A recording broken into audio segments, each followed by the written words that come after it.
think about the Taiwan consensus and the feeling back in Washington in general? Well, you should also ask me about the feeling in China. As an independent scholar who's not in the government, I talk to people in the U.S. and Chinese governments about the Taiwan consensus, and I have my own views. Certainly the U.S. looks at Taiwan consensus and says this is not possible. We know Taiwan is deeply divided about its future relations with China.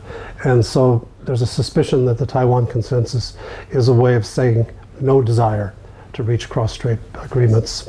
But that conflicts with other things that are said in the campaign, which is they want to continue the current process of implementing ECFA and other things. From the Chinese perspective, they say this is a game.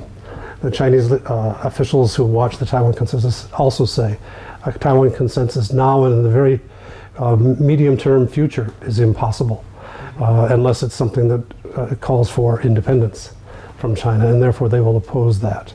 And my own view is, I too, as somebody who's watched Taiwan affairs for a long time, don't see a basis for a Taiwan consensus that could also be a basis for reaching additional implementing agreements for cross-strait pragmatic progress. And how about the general feelings back in Washington, the policy realm, in the administration? Well, you know, everybody hopes Taiwan can have a consensus. Everybody would like Taiwan to be of one mind about its future.